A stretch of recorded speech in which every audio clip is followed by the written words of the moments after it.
Thank you to World of Warships for sponsoring this video. Today I'm building the most famous vehicles in Lego, from cars to boats to spaceships, so let's get into it. We're starting off with a massive custom from one of my favorite film series, the Pirates of the Caribbean, where the Black Pearl cemented itself as one of the most famous boats in all of movie history, so that's what we're gonna build. I decided to customize the ship's hull with a ton of smaller slopes for more detail. After finishing the body, I added some details like this statue on the front and this rudder in the back for steering. I laid down a floor and then set up some cannons on the boat's lower deck. They're pretty cool because they actually shoot Lego cylinder pieces.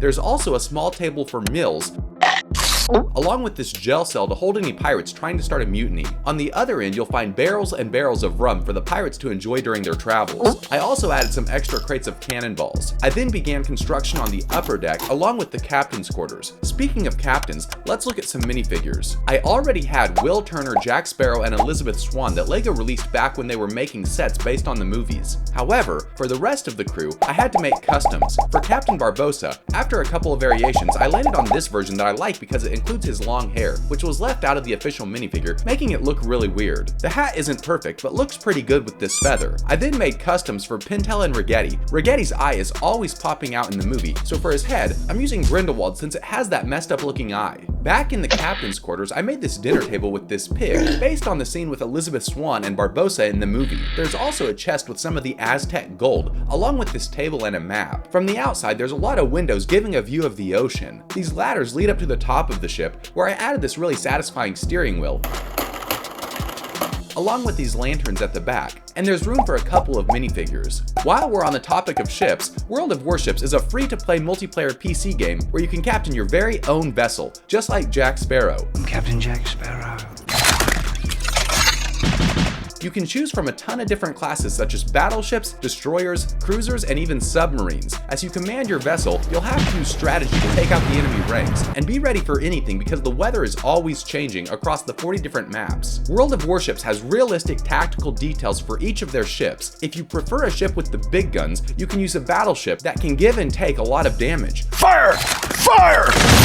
But if you want something stealthier, you can rely on a destroyer, and if you'd prefer a bit of everything, go with the cruiser. And there's always new content being released, like new ships, cosmetics, and nations. And what's better, World of Warships is also available on console, so there's no reason not to try it. Use the link in the description to download World of Warships, and use code WARSHIPS to get exclusive rewards including doubloons, credits, premium account time, and even a ship. I'll see you all on the open ocean.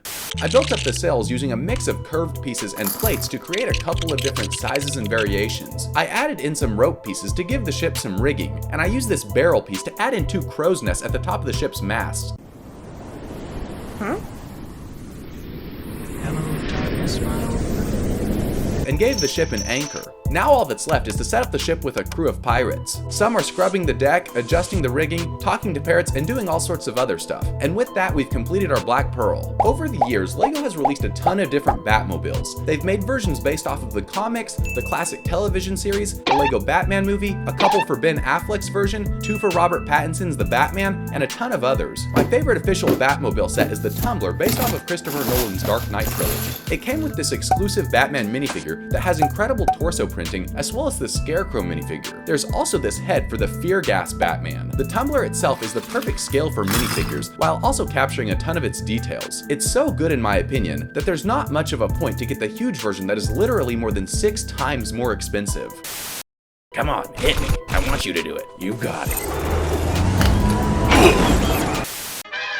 Even though this Tumbler is my favorite official Batmobile set, I still wanted to make a custom version, so we're making one Lego has shockingly never released, the one based off of Batman, the animated series, the award-winning show that would set up the entire DC animated universe, including other shows like Superman, Justice League, and Batman Beyond. Its hood has a long, sleek design, so I started from there, and I really like the final product. Its cartoon style makes it simpler than other versions, but it still has details such as these exposed gray tubes on the sides, and the back end of the car is designed in the shape of the Batman logo. I also included the bat ears shape above the grille on the front. On the back side, I included the rocket boosters.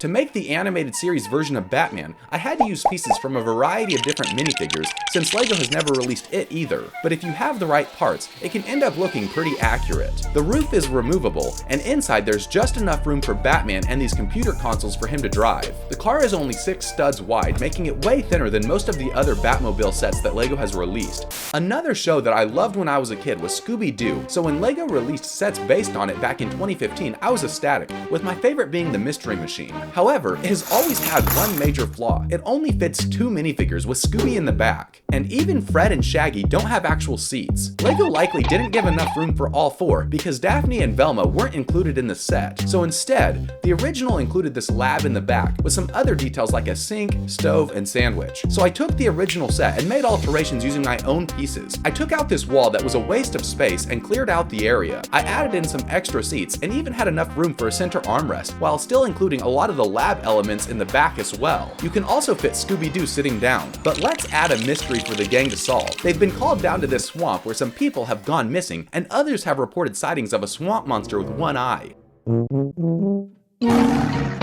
When they arrive, they immediately notice that Old Man Riley, one of the locals, is rather suspicious. He lives in this rickety old shack where he sits on his porch playing the banjo and tending to his pet pigs all day, calling himself the local tour guide. When he invites the mystery gang in, they notice a skull on his desk and this sickle hanging from the wall. While investigating the area, the gang finds a skeleton buried under a pile of rocks and other bones mixed in with the mud of the pig pen, proving that Old Man Riley was responsible for the missing people. He tries to make a run for it, but before he can get away, Fred pulls out this chain launcher that stops him in his tracks. I would have gotten away with it too if it weren't for you prying kids and your stupid dog. Another one of my favorite film franchises is Jurassic Park, which has also become one of my favorite LEGO themes, with it going on for years now, giving fans a ton of different dinosaurs. But even though the theme has been back since 2015, it wasn't until last year that they finally released the classic Jurassic Park Ford Explorer. But to save myself $100, I decided to make my own custom. Overall, the building techniques are pretty simple, just using regular bricks for the yellow base and stripes. For the logo on the hood, I used this Jurassic sticker from another set, as well as these red stripes from this Guardians of the Galaxy polybag. It has all the classic details like the moonroof and lights, as well as the bar and grill on the front. Inside, there's room for 3 minifigures, and I included this cup as a reference to the glass of water. LEGO also just re-released the Ford Explorer in this $50 set, but for now, I think I'll just stick with my custom model and save the money.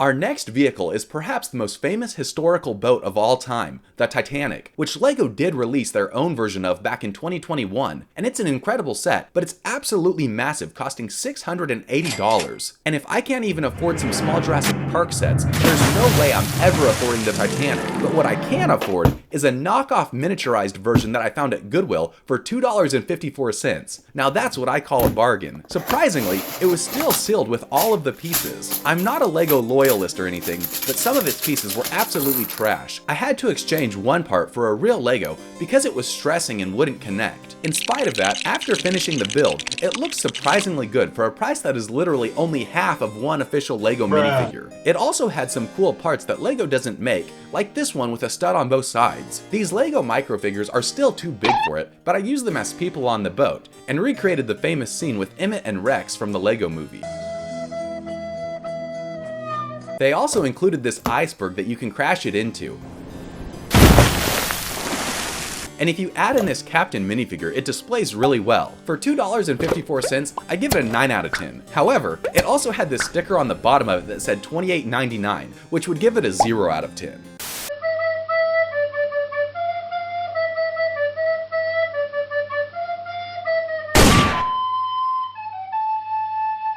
Our next vehicle is James Bond's Aston Martin DB5. LEGO released this set last year, and it's the first one to ever have a James Bond minifigure, but they gave him a wrench, so I think he's gonna need a little more firepower.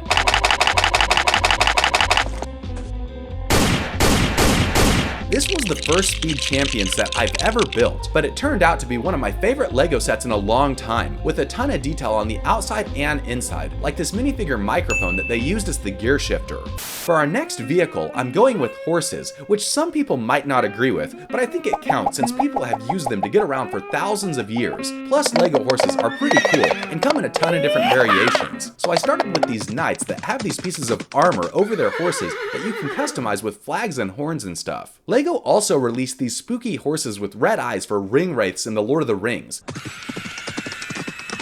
And there's also this one that Lego released in Western sets way back in the 90s. To add a bit more customization, I went ahead and built this horse-covered wagon that you can use to explore on the Oregon Trail. Just be sure you don't drink the water along the way. Lego camels are also pretty cool, and if you're Aquaman, you can ride around on a dolphin. When I asked you all for suggestions for this video, a ton of you said Star Wars ships, so here's my customized version of the Millennium Falcon. The base of the ship is this version from the Rise of Skywalker, but I replaced all of those dark gray pieces because I didn't think they were accurate, and the whole ship using mostly lighter gray gives it a cleaner look. The biggest change I made was taking the points on the front end of the ship and making them thicker because I've always thought the ones on the sets looked too thin and kind of weird. This is my custom Y-Wing, which uses techniques from the UCS model and the minifigure based sets. One of the main features I changed were these engines that I've always thought looked awkwardly small on some of the sets. It has greebling on its body, but overall has a cleaner look, and it can still deploy bombs on Imperial forces.